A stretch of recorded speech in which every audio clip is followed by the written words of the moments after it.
श्री राम राम रामेति रमे रामे मनोरमे सहस्रनाम तत्तुल्यं श्री राम नाम वरानने। श्री राम राम रामेति रमे रामे मनोरमे सहस्रनाम तत्तुल्यं श्री राम नाम वरानने। श्री राम राम रामेति रमे रामे मनोरमे सहस्रनाम तत्तुल्यं श्री राम नाम वरानने। श्री राम राम रामेति रमे रामे मनोरमे सहस्रनाम तैतुल्यम श्री राम नाम वरानिने। श्री राम राम रामेति रमे रामे मनोरमे सहस्रनाम तैतुल्यम श्री राम नाम वरानिने। श्री राम राम रामेति रमे रामे मनोरमे सहस्रनाम तैतुल्यम श्री राम नाम वरानिने।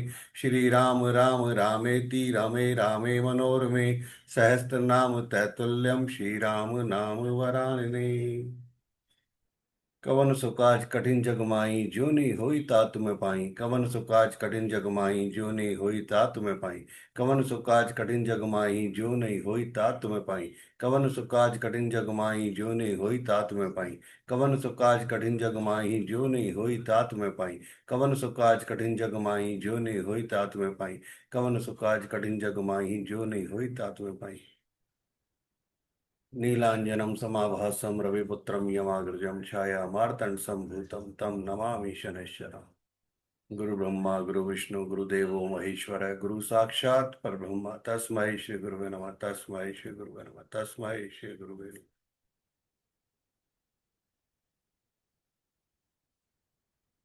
चलिए, श्री शिव महापुराण रुद्र संहिता चौथा खंड चतुर्थ खंड।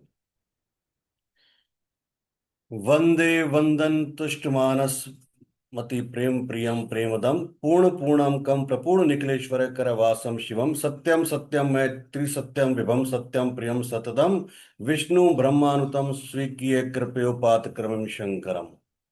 वंदना करने से जिनका मन प्रसन्न हो जाता है, जिन्हें प्रेम अत्यंत प्यारा है, जो प्रेम प्रदान करने वाले हैं, पूर्णानंद में भक्तों की अभिलाषा पूर्ण करने वाले, संपूर्ण ऐश्वर्यों के एकमात्र आवास स्थान और कल्याण स्वरूप हैं, सत्य जिनका श्री विग्रह है, जो सत्य में है, जिनका ऐश्वर्य त्रिकाल बाधित है, जो सत्य प्रिय एवं सत्य प्रदाता है, ब्रह्मा और विष्णु जिनकी स्तुति करते हैं, स्वेच्छा अनुसार शरीर धारण करने वाले उन भगवान शंकर की मैं वंदना करता हूँ। वंदना करता हूँ, वंदना करता हूँ। श्री नारद जी ने पूछा, देवताओं का मंगल करने वाले देव परमात्मा शिव तो सर्व समर्थ हैं। आत्मा राम होकर भी उन्होंने जिस पुत्र की उत्पत्ति के लिए पार्वती के साथ विवाह किया था, उनके वह पुत्र किस प्रकार उत्पन्न हुआ तथा तारकासुर का वध कैसे हुआ, ब्राह्मण मुझ पर कृपा करके सारा वृतांत पूर्ण रूप से वर्णन कीजिए। इसके उत्तर में ब्रह्मा जी ने कथा प्रसंग सुनाकर कुमार के गंगा से उत्पन्न होने तथा कृति का आदि 6 स्त्रियों द्वारा उनके पाले जाने, उन 6 की संतुष्टि के लिए उनके 6 मुख धारण करने और कृतिकाओं के द्वारा पाले जाने के कारण उनका कार्तिक के नाम होने की बात कही। तदंतर उनके शरीर शंकर गिरजा की तदंतर उनके शंकर गिरजा की सेवा में लाए जाने की कथा सुनाई। फिर ब्रह्मा जी ने कहा, भगवान शंकर ने कुमार को गोद में बिठाकर अत्यंत स्नेह किया। देवताओं ने उन्हें नाना प्रकार के पदार्थ, विद्याएं, शक्ति और अस्त्र शस्त्रादि प्रदान किए। पार्वती के हृदय में प्रेम समाता नहीं था। उन्होंने हर्ष पूर्वक मुस्कुराकर कुमार को परमोत्तम ऐश्वर्य प्रदान किया, साथ ही चिरंजीवी भी बना दिया। लक्ष्मी ने दिव्य संपत्ति तथा एक विशाल एवं मनोहर हार अर्पित किया। सावित्री ने प्रसन्न होकर सारी सिद्ध विद्याएं प्रदान की। मुनिश्रेष्ठ, इस प्रकार वहां महोत्सव मनाया गया। सभी के मन प्रसन्न थे। विशेषतः शिव और पार्वती की आनंद का पार नहीं था। इसी बीच देवताओं ने भगवान शंकर से कहा कि प्रभो, यह तारकासुर कुमार के हाथों ही मारा जाने वाला है, इसलिए ही यह पार्वती परिणय तथा कुमार उत्पत्ति आदि उत्तम चरित्र घटित हुआ है। अतः हम लोगों के सुखार्थ उसका काम तमाम करने के हेतु कुमार को आज्ञा दीजिए। हम लोग आज ही अस्त्र शस्त्र से सुसज्जित होकर तारक को मारने के लिए रण यात्रा करेंगे। ब्रह्मा जी कहते हैं कि मुने, यह सुनकर भगवान शंकर का हृदय दयाद्र हो गया। उन्होंने उनकी प्रार्थना स्वीकार करके उसी समय तारक का वध करने के लिए अपने पुत्र कुमार को देवताओं को सौंप दिया। फिर तो शिव जी की आज्ञा मिल जाने पर ब्रह्मा विष्णु आदि सभी देवता एकत्र होकर गुहे को आगे करके तुरंत ही उस पर्वत से चल दिए। उस समय श्री हरि आदि देवताओं के मन में पूर्ण विश्वास था कि वे अवश्य तारक का वध कर डालेंगे। वे भगवान शंकर के तेज से भावित हो कुमार के सेनापतित्व में तारक का संहार करने के लिए रण क्षेत्र में आए। उधर महाबली तारक ने जब देवताओं के इस युद्ध को सुना, तब वह भी एक विशाल सेना के साथ देवों से युद्ध करने के लिए तत्काल ही चल पड़ा। उसकी इस विशाल वाहिनी को आती देख देवताओं को परम विस्मय हुआ।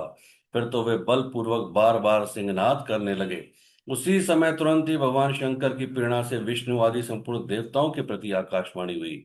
उस आकाशवाणी ने कहा कि देवगण, तुम लोग जो कुमार के अधिनायकत्व में युद्ध करने के लिए उद्यत हुए हो, इससे तुम संग्राम में दैत्यों को जीतकर विजयी होगे।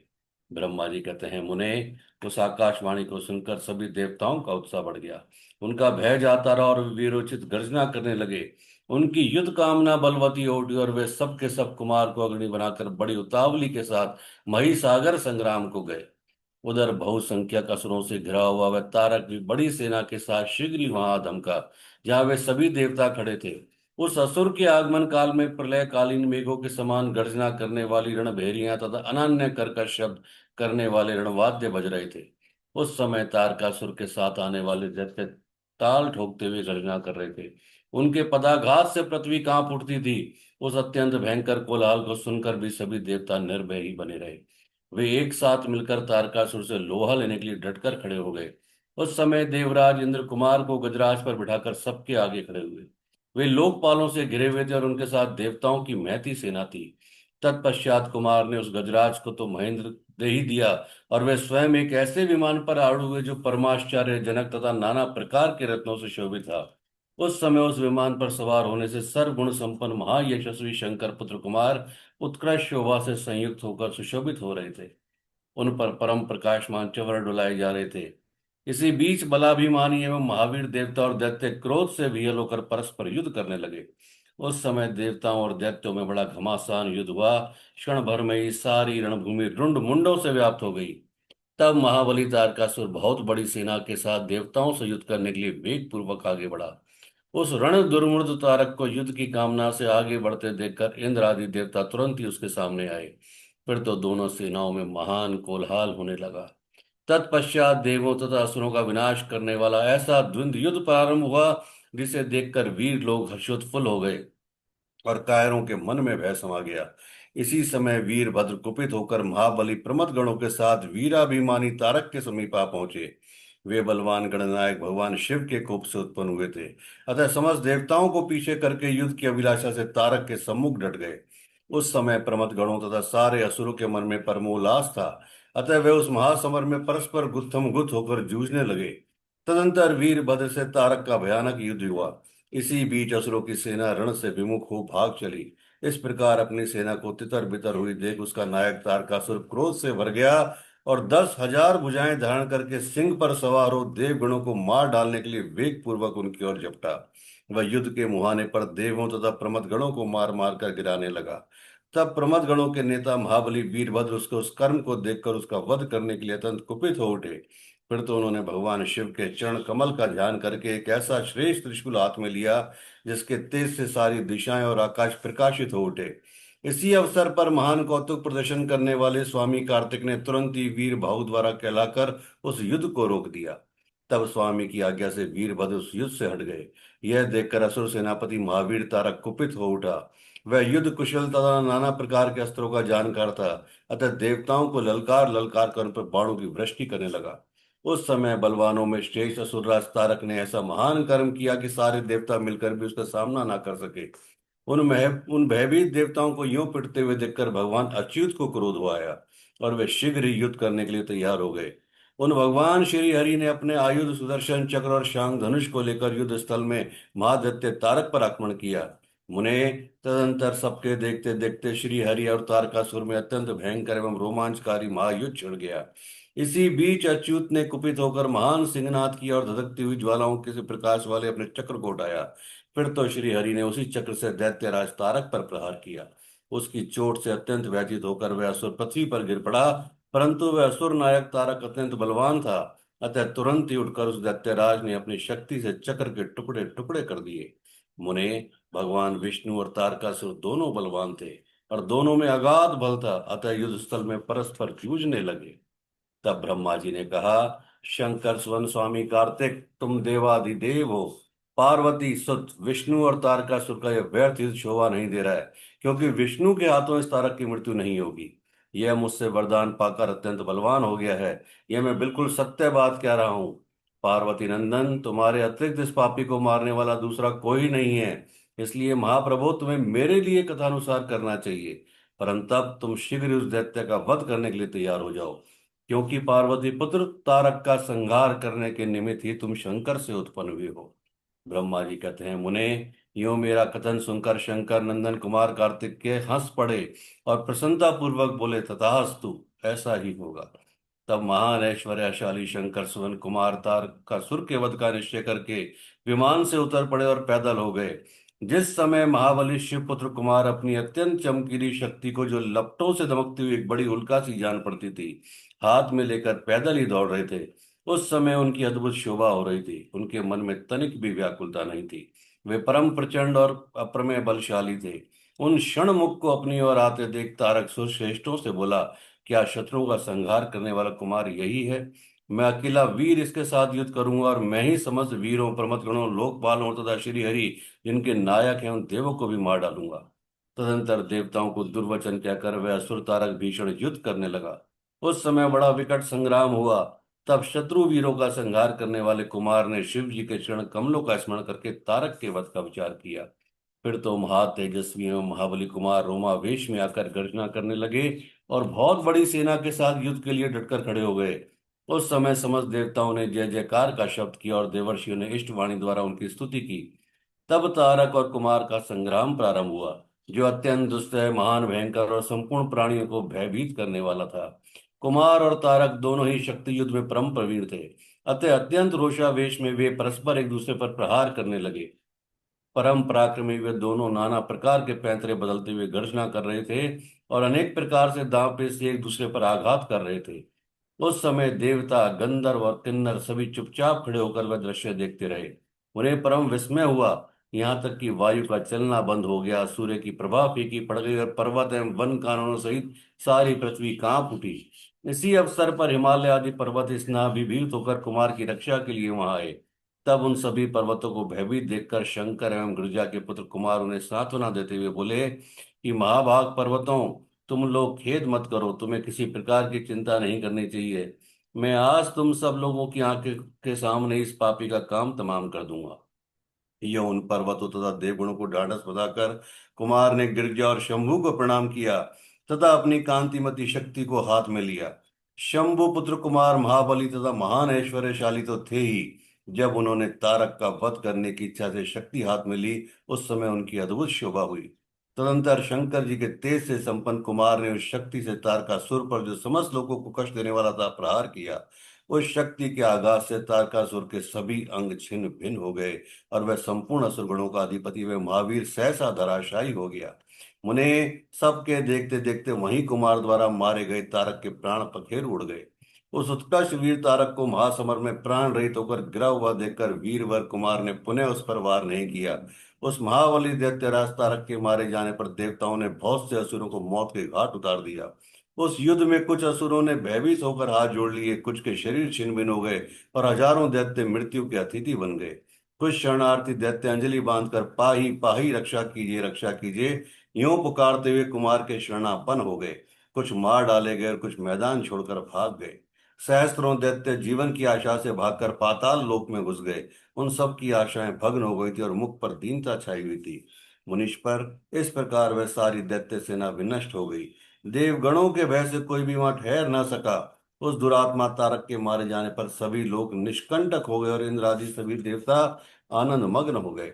यों कुमार को विजय देखकर एक साथ ही संपूर्ण देवताओं तथा त्रिलोकी के समस्त प्राणियों को महान आनंद प्राप्त हुआ। उस समय भगवान शंकर भी कार्तिकेय की विजय का समाचार पाकर प्रसन्नता से भर गए और पार्वती जी के साथ गणों से घिरे हुए वहां पधारे। तब जिनके हृदय में इसने समाता नहीं था, वे पार्वती जी परम पूर्वक सूर्य के समान तेजस्वी अपने पुत्र कुमार को अपनी गोद में लेकर लाड़ प्यार करने लगी। उसी अवसर पर अपने पुत्रों से घिरे हुए हिमालय ने बंधु बांधवों तथा अनुयायी के साथ आकर शंभु, पार्वती और भूया का स्तवन किया। तत्पश्चात संपूर्ण देवगण, मुनि, सिद्ध और चारणों ने शिव नंदन कुमार शंभु और परम प्रसन्न हुई पार्वती की स्तुति की। उस समय उपदेवों ने बहुत बड़ी पुष्प वर्षा की। सभी प्रकार के बाजे बजने लगे। विशेष रूप से जयकार और नमस्कार के शब्द बारंबार उस स्वर से गूंजने लगे। उस समय वहां एक महान विजयोत्सव मनाया गया जिसमें कीर्तन की विशेषता थी और वह स्थान गाने बजाने के शब्द तथा अधिकाधिक ब्रह्म घोष से व्याप्त था। मुने समस्त देवगणों ने प्रसन्नता पूर्वक गा बजाकर तथा हाथ जोड़कर भगवान जगन्नाथ की स्तुति की। तत्पश्चात सबसे प्रशंसित तथा अपने गणों से घिरे हुए भगवान रुद्र जगत जननी भवानी के साथ अपने निवास स्थान कैलाश पर्वत को चले गए। इधर तारक को मारा गया देखकर सभी देवताओं तथा अन्य समस्त प्राणियों के चेहरे पर हंसी खेलने लगी। वे भक्ति पूर्वक शंकर सुमन कुमार की स्तुति करने लगे। देव, तुम दानव श्रेष्ठ तारक का हनन करने वाले हो, तुम्हें नमस्कार है। शंकर नंदन, तुम बाणासुर के प्राणों का अपहरण करने वाले तथा प्रलंबासुर के विनाशक हो, तुम्हारा स्वरूप परम पवित्र है, तुम्हें हमारा अभिवादन है। ब्रह्मा जी कहते हैं, मुने, जब विष्णु आदि देवताओं ने इस प्रकार कुमार का स्तवन किया तब उन प्रभु ने सभी देवों को क्रमशः नए नए वर प्रदान किए। तत्पश्चात पर्वतों को स्तुति करते देखकर वे शंकर तनय परम प्रसन्न हुए और उन्हें वर देते हुए बोले। स्कंद ने कहा, भूधरों, तुम सभी पर्वत तपस्वियों द्वारा पूजनीय तथा कर्मठ और ज्ञानियों के लिए सेवनीय होगे। ये जो महान मेरे मातामह है नाना, पर्वत श्रेष्ठ हिमवान है, ये महाभाग आज से तपस्वियों के लिए फलदाता होंगे। तब देवता बोले, कुमार, यूं असुरराज तारक को मार कर तथा देवों को वर प्रदान करके तुमने हम सबको तथा चराचर जगत को सुखी कर दिया। अब तुम्हें परम प्रसन्नता पूर्वक अपने माता पिता पार्वती और शंकर का दर्शन करने के लिए शिव के निवास भूत कैलाश पर चलना चाहिए। ब्रह्मा जी कहते हैं, मुने, तदंतर सब देवताओं के साथ विमान पर चढ़कर कुमार स्कंद शिव जी के समीप कैलाश पहुंच गए। उस समय शिव शिवा ने बड़ा आनंद मनाया। देवताओं ने शिव जी की स्तुति की। शिव जी ने उन्हें वरदान तथा अभयदान देकर विदा किया। मुने, उस अवसर पर देवताओं को परम आनंद प्राप्त हुआ। वे शिव पार्वती तथा शंकर नंदन कुमार के रमणीय यश का बखान करते हुए अपने अपने लोक को चले गए। उधर परमेश्वर शिव भी शिवा कुमार तथा गणों के साथ आनंद पूर्वक उस पर्वत पर निवास करने लगे। मुने, इस प्रकार जो शिव भक्ति से उत्प्रोत सुखदायक एवं दिव्य है, कुमार का वह सारा चरित्र मैंने तुमसे वर्णन कर दिया। अब और क्या सुनना चाहते हो, बताओ। अगर यहाँ तक के प्रसंग को, आज के प्रसंग को अपनी लाइफ में अगर हम शामिल करते हैं तो क्या समझ में आया?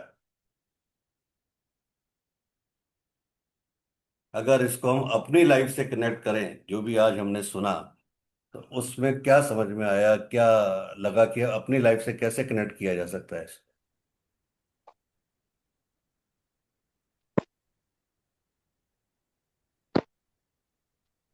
बोलिए बोलिए राधिका जी, ट्राई कीजिए।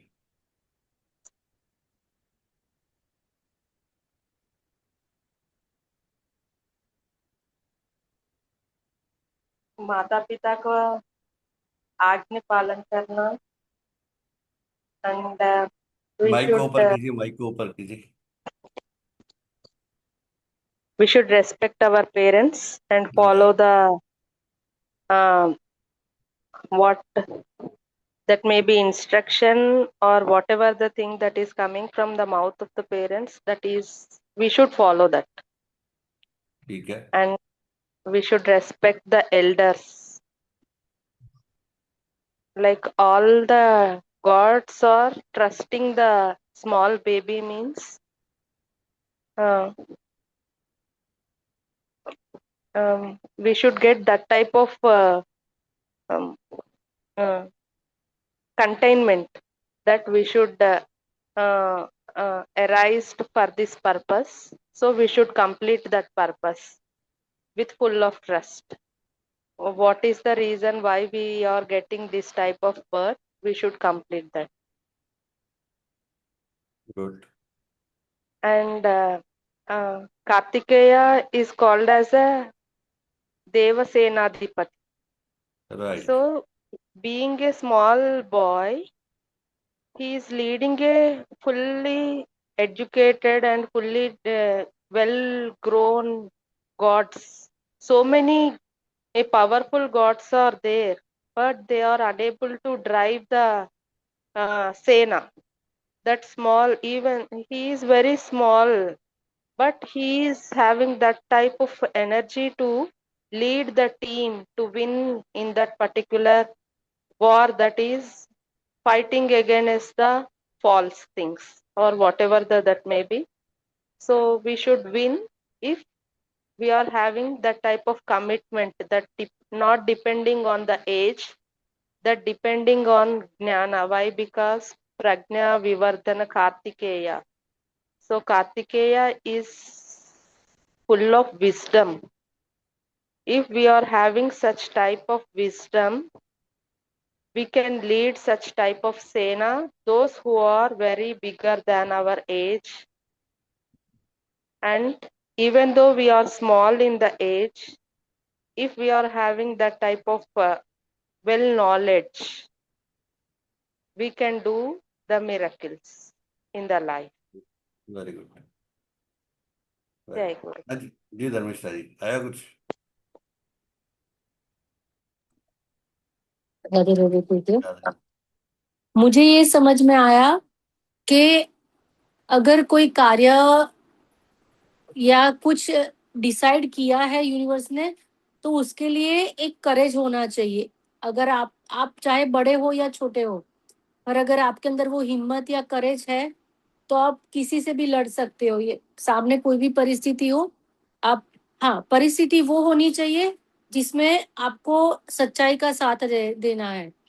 तो ऐसा नहीं कि आप लड़ रहे हो सामने पर आप खुद ही गलत हो, पर सामने अगर सच्चा है, तो सच्चाई के साथ रह के अगर आप छोटे हो या आप कुछ भी नहीं करते हो, पर अगर आपके अंदर वो आपने वो करेज है, और क्योंकि कार्तिकेय का जन्म ही ताड़कासुर को हरने के लिए हुआ, तो पूरा, मैंने लास्ट टाइम भी बोला कि पूरा यूनिवर्स शिव पार्वती को एक करने में लग गया, क्योंकि उस बुराई को खत्म करने के लिए एक अच्छाई का अ, होना बहुत जरूरी था।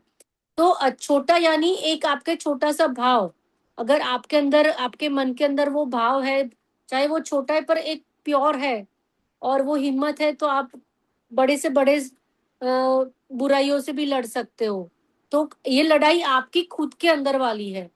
खुद, ये जो पूरा जो ये आज हमने सुना, वो खुद से खुद का इम्प्रूवमेंट करने के ऊपर काम करने का है, कि आपको सही का साथ देना चाहिए, आपको गलत का साथ नहीं देना चाहिए। क्योंकि प्रकृति हमारे ही अंदर, दानव और देव सब कुछ हमारे अंदर ही है। हमारी वृत्तियां किस तरह से कार्य करती है, वही दानव और देव वाली वृत्तियां होती है। तो ये पूरा मुझे इस तरह से समझ आया कि आप अगर आप है, और जैसे जब युद्ध हो रहा था, तब कार्तिकेय को ऊपर से भविष्यवाणी हुई कि अब तुम लड़ो। तो जब डिवाइन का मैसेज आता है, यानी आप जैसे गुरु धारण किए उनका है, या फिर आप किसी को मानते हो, तो वो जो कनेक्शन है, वो जो आप उनके अगेंस्ट नहीं जाके उनके साथ, उनके उनकी बात पे ट्रस्ट करके अगर आगे बढ़ते हो, तो लाइफ में डेफिनेटली आप विन करते हो। तो मुझे बस यही समझ में आया कि ये अपने ऊपर ही काम करने वाला काम है। बहुत बढ़िया। हाँ जी,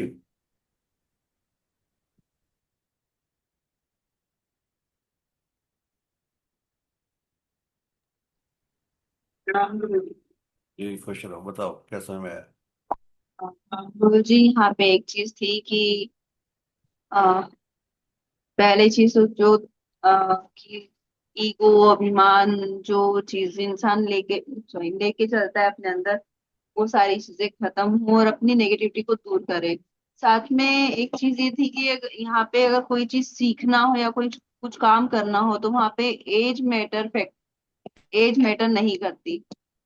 उसमें आप सब कुछ कर सकते हो, लेकिन उसमें एक चीज ये है कि आप उसको पूरा अपना 100%। ठीक है। और उसमें एक चीज और ये भी थी कि कार्तिकेय का जन्म सिर्फ एक किसी चीज के लिए नहीं होता, पूरी मतलब देवताओं, सारे देवताओं के लिए हुआ था, उन सबको बचाने के लिए हुआ था। तो ये है कि अगर आपको कोई काम करना है तो सेल्फ के लिए नहीं करना है।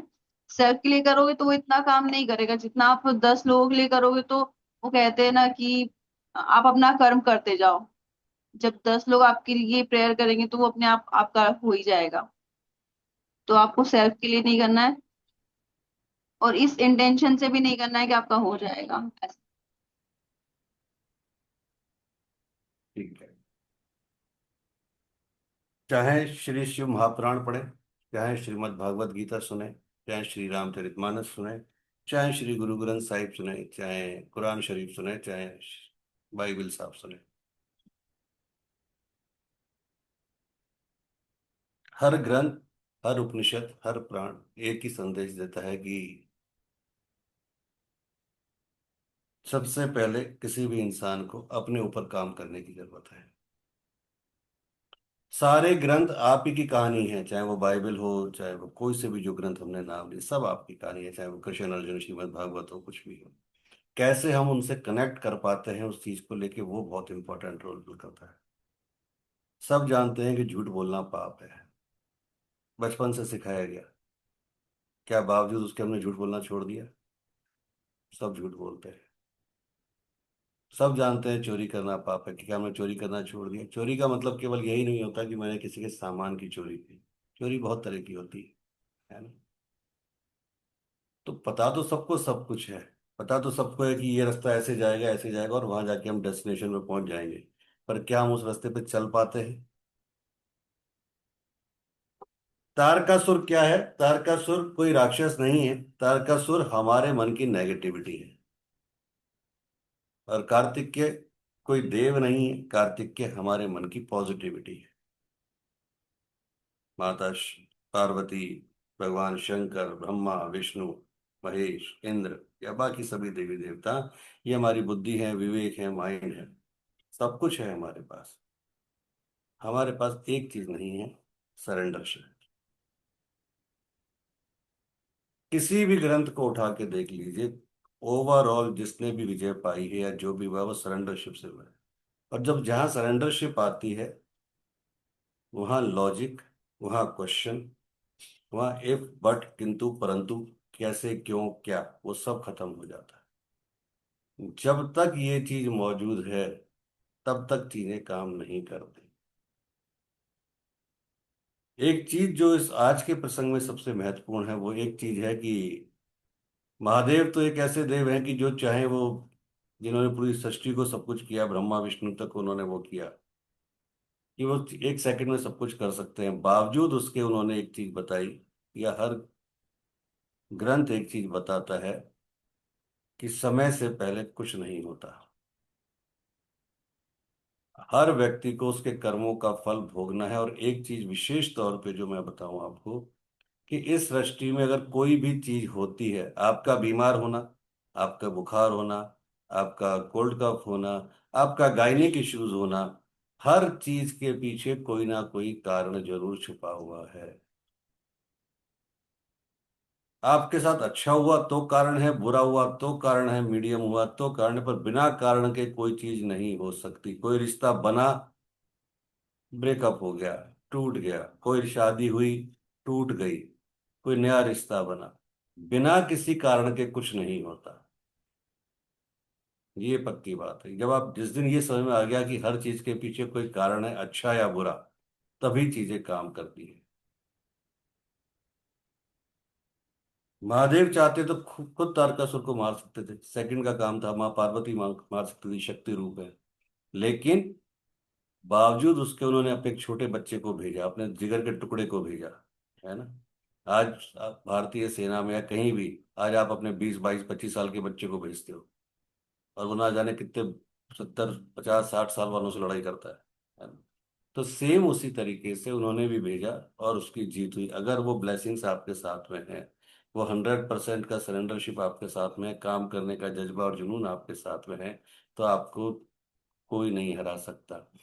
सेम इसी तरह से हमारी डेली लाइफ में भी, अगर हम पॉजिटिव वे में किसी भी चीज को लेते हैं, सोचते हैं, और हर चीज को ये मान लेते हैं कि जो अच्छा हुआ तो थैंक यू वेरी मच, शुक्रिया, शुक्राना उस यूनिवर्स का। बुरा हुआ तो डबल शुक्राना, और बुरा हुआ तो ट्रिपल शुक्राना, कि शायद आप कुछ महसूस कराना चाहते हो, शायद आप कुछ। और हम क्या करते हैं, जैसे ही कुछ बुरा हुआ, तेरे होते हुए ऐसा कैसा हो गया, और डबल बुरा हो गया, मैं तो सोचा भी नहीं था कि आपके होते हुए हो जाएगा। तो हम उसको साथ क्वेश्चन आंसरिंग पे आ जाते हैं। पढ़ना बहुत आसान है, सुनना बहुत आसान है, समझ अपने अंदर उतारना बहुत मुश्किल है। कहना बहुत आसान है, यस यस यस यस, लेकिन उसके ऊपर चलना और उसको उतार पाना बड़ा टिपिकल है, और वो ही सबसे इम्पोर्टेंट रोल इस पार्ट में बताया गया, इसमें या किसी में भी, है ना, कि जब आप बुरे समय में भी उससे बिना किसी क्वेश्चन किए कह दो कि ठीक है, शायद आपने मेरे लिए कोई अच्छा सोचा है। मेरा एक्सीडेंट हो गया, मैंने कहा थैंक यू वेरी मच, आपने इतने में ही टाल दिया, क्या पता इससे कुछ बुरा होता कि मैं अस्पताल में पहुंच जाता। मैं अस्पताल पहुंच गया, थैंक यू वेरी मच, आपने इतने में ही टाल दिया, क्या पता मेरा कोई ऑपरेशन सर्जरी होती। मेरा ऑपरेशन सर्जरी हुआ, थैंक यू वेरी मच कि आपने मुझे ठीक कर दिया, क्या पता मैं किस हालत में होता, या क्या पता मैं नहीं रहता। शुक्राना, हर चीज के पीछे शुक्राना, क्योंकि हर रिश्ता, हर चीज किसी ना किसी आपके पूर्व जन्मों के कर्मों की वजह से ही आपसे जुड़ा है, चाहे वो आपके पति हो, बच्चे हो, कोई भी हो, या एक्स वाई जेड कोई। आज अगर मैं और आप भी बैठे हैं तो किसी पूर्व जन्मों के संस्कार हैं, वरना ना जाने कितने कोच, कितने गुरु बैठे हैं, ना जाने कितने शिष्य, करोड़ों की आबादी बैठी है, आप ही क्यों। कई बार ये क्वेश्चन भी आया कि ये 10 12 15 20 तेरह ही क्यों, है ना, आता ना। हर किसी की अपनी यात्रा है, किसी को भीड़ चाहिए, किसी को कुछ और चाहिए। आज अगर मैं आपको वशीकरण सिखाता हूँ, स्तंभन सिखाता हूँ, तो आज मैं खुद भी कर सकता हूँ उनका प्रयोग, है ना। जहाँ पे आप 10 दिख रहे हैं वहां 100 भी दिख सकते हैं, लेकिन वो नहीं करते क्योंकि उसकी इच्छा के अनुरूप चलना है। जब मैं आपको सिखा सकता हूँ ईश्वर के उस गुरु के आशीर्वाद से, तो मैं उसको प्रयोग में भी तो ला सकता हूँ, है ना। कि जहाँ पता चलेगा जैसी क्लास ओपन होगी, एक साथ 70 जने बैठे हैं, 100 जने बैठे हैं, 150 बैठे हैं, लेकिन नहीं, वो उसका आदेश नहीं है, क्योंकि मेरे ऊपर भी कोई बैठा है, मेरा बाप कोई बैठा हुआ है ऊपर, मेरा पिता बैठा है कोई, उसका आदेश नहीं है कि नहीं, भीड़ में नहीं बनना है, भीड़ का हिस्सा नहीं बनना है। तो हर, जब हम उसकी बात को मान लेते हैं, समझ लेते हैं कि भाई हाँ मेरा कर्म है, वो मैं कर रहा हूँ। वो कर्म कैसे कर रहा हूँ, सपोज माधवी को जोड़ा उन्होंने, तो माधवी अपना कर्म करती है, अपनी पोस्टिंग करती है, सुबह दोपहर शाम रात अपनी पूरी मेहनत करती है ईमानदारी से, क्या होना है वो फल उसके हाथ में है। अब मैं ये सोच के दुखी हो जाऊँ, अरे यार इस बेचारे ने इतनी मेहनत की, इतना वो किया, इतना वो करा, और 2 ही आदमी जुड़े, कोई बात नहीं, जैसी उसकी इच्छा है। एक भी नहीं जुड़ा, बहुत ही अच्छा, अच्छा है, चलो मेरा समय भी बचा, मेरा समय और काम में लगाऊंगा। तो भीड़ होना इतना जरूर, आपका परिवार बहुत बड़ा है, आपके घर में भीड़ है, जॉइंट फैमिली है, लेकिन आपस में किसी की बनती नहीं है, तो ऐसे परिवार का क्या फायदा, इससे तो अकेले ही बढ़िया। तो जैसा वो दे, जिस हाल में दे, उसको जब स्वीकार कर लेते हैं, तो चीजें आपके लिए बहुत अच्छी तरह से काम करती है। और जब तक लाइफ में कंप्लेंट मोड रहता है, तब तक चीजें काम, क्योंकि कंप्लेंट किससे करते हैं, अल्टीमेटली वो कंप्लेंट आप किसी से भी करो, वो कंप्लेंट जाती उसके ऊपर ही है कि तेरे होते हुए ऐसा हुआ, या ये ऐसा कैसे हो गया। अभी इतना एक केस चल रहा है, शायद आप सबने ही देखा होगा, जो केतन और सिया वाला, है ना, कितना केस चल रहा है। 17 करोड़ की शादी जो करने वाला था, सोचिए, वहाँ एक मोबाइल फोन की दुकान चलाने वाले एक लड़के के साथ उसका जो भी अफेयर था, और वहां पे वो बच्चा चला गया, तो ऐसे ही थोड़ी चला गया, कोई ना कोई तो कारण होगा ना, उस ईश्वर की कुछ तो लीला होगी ना।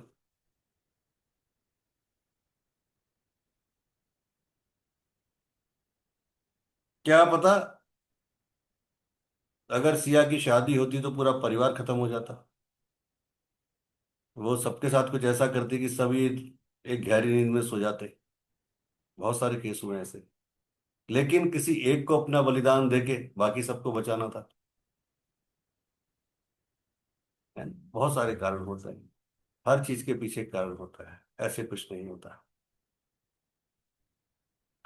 सूत जी कहते हैं कि तारकारी कुमार के उत्तम एवं अद्भुत वृतांत को सुनकर नारद जी को बड़ी प्रसन्नता हुई। उन्होंने पुनः प्रेम पूर्वक ब्रह्मा जी से पूछा कि देव देव, आप तो शिव संबंधी ज्ञान के अथाह सागर हैं। प्रजानाथ, मैंने स्वामी कार्तिक के सद्वृतांत को, जो अमृत से भी उत्तम है, सुन लिया।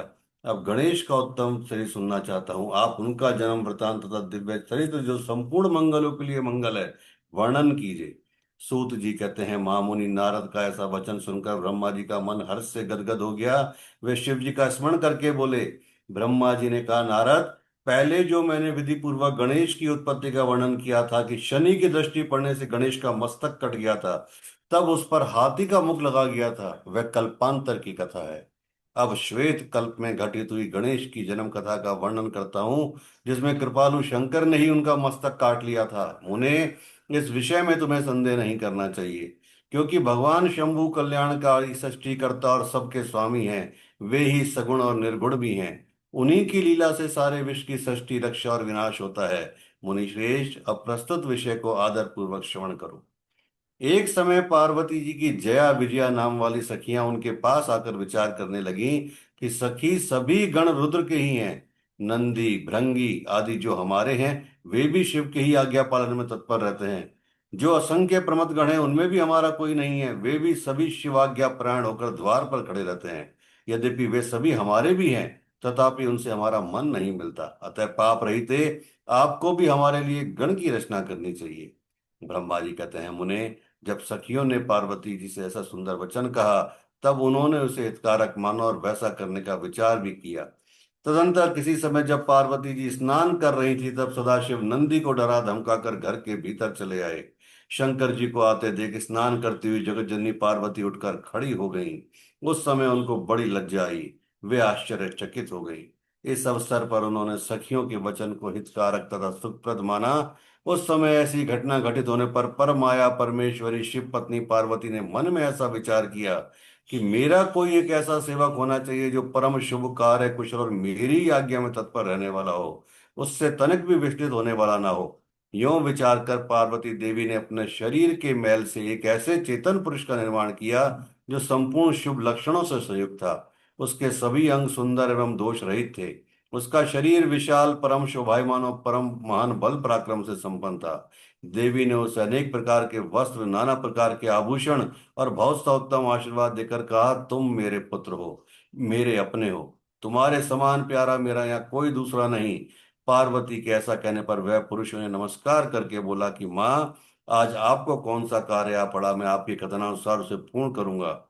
पुत्र के यूं पूछने पर पार्वती अपने पुत्र को उत्तर देती हुई बोली कि तात, तुम मेरे पुत्र हो, मेरे अपने हो, अतः तुम मेरी बात सुनो। आज से तुम मेरे द्वारपाल हो जाओ। सतपुत्र, मेरी आज्ञा के बिना कोई भी हठ पूर्वक मेरे महल के भीतर प्रवेश ना करे, चाहे वह कहीं से भी आए, कोई भी हो। यह बात मैंने तुमसे बिल्कुल सत्य कही है। मुने, यों कहकर पार्वती जी ने उस पुत्र के हाथ में एक सुदृढ़ छड़ी दे दी। उस समय उनके सुंदर रूप को निहार कर पार्वती हर्षमग्न हो गई। उन्होंने प्रेम पूर्वक अपने पुत्र का मुख चूम लिया और कृपावश होकर उसे छाती से लगा लिया। फिर दंडधारी गणराज को अपने द्वार पर स्थापित कर दिया। बेटा नारद, तदनंतर पार्वती नंदन महावीर गणेश पार्वती की हित कामना से हाथ में छड़ी लेकर गृह द्वार पर पहरा देने लगे। इधर शिवा अपने पुत्र गणेश को अपने दरवाजे पर नियुक्त करके स्वयं सखियों के साथ स्नान करने लगी। मुनि श्रेष्ठ, इसी समय भगवान शिव, जो परम कौतुकी तथा नाना प्रकार की लीलाएं रचने में निपुण है, द्वार पर आ पहुंचे। गणेश उन पार्वती पति को पहचानते तो थे नहीं, अतः बोल पड़े, देव, माता की आज्ञा के बिना तुम अभी भीतर नहीं जा सकते। माता स्नान करने बैठ गई हैं। तुम्हें कहाँ जाना चाहते हो, इस समय यहाँ से हट जाओ। यूं कहकर गणेश ने उन्हें रोकने के लिए छड़ी हाथ में ले ली। उन्हें ऐसा करते देख शिव जी बोले, मूर्ख, तू किसे रोक रहा है? दुबुद्धे, क्या तू मुझे नहीं जानता? मैं शिव के अतिरिक्त और कोई नहीं हूँ। फिर महेश्वर के गण उसे समझाकर हटाने के लिए वहां आए और गणेश से बोले, सुनो, हम मुख्य शिवगण ही द्वारपाल हैं और सर्वव्यापी भगवान शंकर की आज्ञा से तुम्हें हटाने के लिए यहाँ आए हैं। तुम्हें भी गढ़ समझकर हम लोगों ने मारा नहीं है, अन्यथा तुम कब के मारे गए होते। अब कुशल इसी में कि तुम स्वतः ही दूर हट जाओ, क्यों व्यर्थ अपनी मृत्यु बुला रहे हो। ब्रह्मा जी कहते हैं, मुने, यों कहे जाने पर गिरजानंदन गणेश निर्भय ही बने रहे। उन्होंने शिव गणों को फटकारा और दरवाजे को नहीं छोड़ा। तब उन सभी शिव गणों ने शिव जी के पास जाकर सारा वृतांत उन्हें सुनाया। उन्हें उन सब से बातें सुनकर संसार के गति स्वरूप अद्भुत लीला विहारी महेश्वर अपने उन गणों को डांट कर कहने लगे, गणों, ये कौन है जो इतना उच्छृंखल होकर शत्रु की भांति बक रहा है? इस नवीन द्वारपाल को दूर भगा दो। तुम लोग नपुंसक की तरह खड़े होकर उसका वृतांत मुझे क्यों सुना रहे हो? विचित्र लीला रचने वाले अपने स्वामी शंकर के यूं कहने पर वे गण पुनः वही लौट आए। तदनंतर गणेश द्वारा पुनः रोके जाने पर शिव जी ने गणों को आज्ञा दी कि तुम पता लगाओ ये कौन है और क्यों ऐसा कर रहा है। गणों ने पता लगाकर बताया कि ये श्री गिरजा के पुत्र हैं तथा द्वारपाल के रूप में बैठे हैं। तब लीला रूप शंकर ने विचित्र लीला करनी चाहिए तथा अपने गणों का गर्व भी गलित करना चाहा। इसलिए गणों को तथा देवताओं को बुलाकर गणेश जी से भीषण युद्ध करवाया। पर वे कोई भी गणेश को पराजित ना कर सके। तब स्वयं शूलपाणी महेश्वर आए। गणेश जी ने माता के चरणों का स्मरण किया, तब शक्ति ने उन्हें बल प्रदान किया। सभी देवता शिव जी के पक्ष में आ गए, घोर युद्ध हुआ। अंतोतगत्वा स्वयं शूलपाणी महेश्वर ने आकर त्रिशूल से गणेश जी का सिर काट दिया। जब यह समाचार पार्वती जी को मिला तब वे क्रुद्ध हो गईं और बहुत सी शक्तियों को उत्पन्न करके उन्होंने बिना विचारे उन्हें प्रलय करने की आज्ञा दे दी। फिर तो शक्तियों के द्वारा प्रलय मचाया जाने लगा। उन शक्तियों का वह जाज्वल्यमान तेज सभी दिशाओं को दग्ध किए डोलता था। उसे देखकर वे सभी शिवगण भयभीत हो गए और भागकर दूर जा खड़े हुए। मुने, इसी समय तुम दिव्य दर्शन नारद वहां पहुंचे और तुम्हारा वहां आने का अभिप्राय देवगणों को सुख पहुंचाना था। तब तुमने मुझ देवताओं से शंकर को प्रणाम करके कहा कि इस विषय में सबको मिलकर विचार करना चाहिए। तब वे सभी देवता तुझ महामना के साथ सलाह करने लगे कि इस दुख का शमन कैसे हो सकता है। फिर उन्होंने यही निश्चय किया कि जब तक गिरजा देवी कृपा नहीं करेंगी तब तक सुख नहीं प्राप्त हो सकेगा। अब इस विषय में और विचार करना व्यर्थ है। ऐसी धारणा करके तुम्हारे सहित सभी देवता और ऋषि भगवती शिवा के निकट गए और क्रोध की शांति के लिए उन्हें प्रसन्न करने लगे। उन्होंने प्रेम पूर्वक उन्हें प्रसन्न करते हुए अनेकों स्तोत्रों द्वारा उनकी स्तुति करके बारंबार उनके चरणों में अभिवादन किया। फिर देवगण की आज्ञा से ऋषि बोले, देवर्षियों ने कहा, जगदम्बे तुम्हें नमस्कार है, शिव पत्नी तुम्हें प्रणाम है, चंडिके तुम्हें हमारा अभिवादन प्राप्त हो, कल्याणी तुम्हें बारंबार प्रणाम है, अम्बे तुम ही आदि शक्ति हो, तुम ही सदा सारी सृष्टि के निर्माण कत्री, पालिका शक्ति और संहार करने वाली हो। देवेश्वरी, तुम्हारे कोप से सारी त्रिलोकी विकल हो रही है, अतः प्रसन्न हो जाओ और क्रोध को शांत करो। देवी, हम लोग तुम्हारे चरणों में मस्तक झुकाते हैं। ब्रह्मा जी कहते हैं, नारद, यूं तुम सभी ऋषियों द्वारा स्तुति की जाने पर भी परा देवी पार्वती ने उनकी और क्रोध भरी दृष्टि से देखा, किंतु कुछ कहा नहीं। तब उन ऋषियों ने पुनः उनके चरण कमलों में सिर झुकाया और भक्ति पूर्वक हाथ जोड़कर पार्वती जी से निवेदन किया। ऋषियों ने कहा, देवी, अभी संगार होना चाहता है, तो क्षमा करो, क्षमा करो। अंबिके, तुम्हारे स्वामी शिव भी तो यहीं स्थित हैं, तनिक उनकी ओर तो दृष्टिपात करो। हम लोग, ये ब्रह्मा विष्णु आदि देवता तथा सारी प्रजा सब तुम्हारे ही हैं और व्याकुल होकर अंजलि बांधे तुम्हारे सामने खड़े हैं। परमेश्वरी, इन सब का अपराध क्षमा करो, क्षमा करो, शिव अब इन्हें शांति प्रदान करो। ब्रह्मा जी कहते हैं, मुने, सभी देवर्षियों ये कहकर अत्यंत दीन भाव से व्याकुल होकर चंडिका के सम्मुख खड़े हो गए। उनके ऐसा कथन सुनकर चंडिका प्रसन्न हो गई, उनके हृदय में करुणा का संचार हो आया और तब वह ऋषियों से बोली, ऋषियों, यदि मेरा पुत्र जीवित हो जाए और वह तुम लोगों के मध्य पूजनीय मान लिया जाए तो संहार नहीं होगा। जब तुम लोग इसे सर्वाध्यक्ष का पद प्रदान कर दोगे तभी लोक में शांति हो सकती है, अन्यथा तुम्हें सुख प्राप्त नहीं होगा। ब्रह्मा जी कहते हैं, मुने, पार्वती के यूं कहने पर तुम सब ऋषियों ने उन देवताओं के पास आकर सारा वृतांत कह सुनाया। उसे सुनकर इंद्र आदि सभी देवताओं के चेहरे पर उदासी छा गई। वे शंकर जी के पास गए और हाथ जोड़कर उनके चरणों में नमस्कार करके सारा समाचार निवेदन कर दिया। देवताओं का कथन सुनकर शिव जी ने कहा, ठीक है, जिस प्रकार सारी त्रिलोकी को सुख मिल सके वही करना चाहिए। अतः अब उत्तर दिशा की ओर जाओ और जो जीव सबसे पहले मिले उसका सिर काटकर उस बालक के शरीर पर जोड़ दो। ब्रह्मा जी कहते हैं, मुने, तदंतर शिव जी की आज्ञा पालन करने वाले उन देवताओं ने वह सारा कार्य संपन्न किया।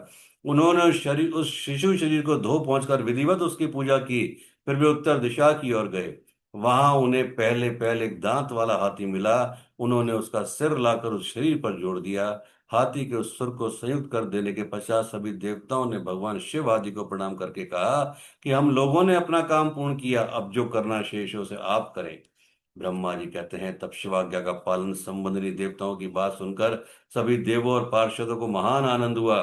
तत्पश्चात ब्रह्मा विष्णु आदि सभी देवता अपने स्वामी निर्गुण स्वरूप भगवान शंकर को प्रणाम करके बोले, स्वामीन, आप महात्मा के जिस तेज से हम सभी उत्पन्न हुए हैं, आपका वही तेज वेद मंत्र के अभियोग से इस बालक में प्रवेश करें। इस प्रकार सभी देवताओं ने मिलकर वेद मंत्रों के द्वारा जल को अभिमंत्रित किया। फिर शिव जी का स्मरण करके उत्तम जल को बालक के शरीर पर छिड़क दिया। उस जल का स्पर्श होते ही वह बालक शिवेच्छा से शीघ्र ही चेतना युक्त होकर जीवित हो गया।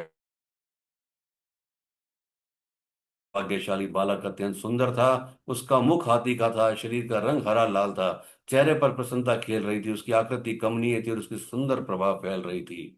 मुनीश्वर, पार्वती नंदन उस बालक को जीवित देखकर वहां उपस्थित सभी लोग आनंद मग्न हो गए और सारा दुख विलीन हो गया। तब हर्ष विभोर होकर सभी लोगों ने उस बालक को पार्वती जी को दिखाया। अपने पुत्र को जीवित देखकर पार्वती जी परम प्रसन्न हुई। ओम नमः शिवाय। ओम नमः शिवाय। ओम नमः शिवाय।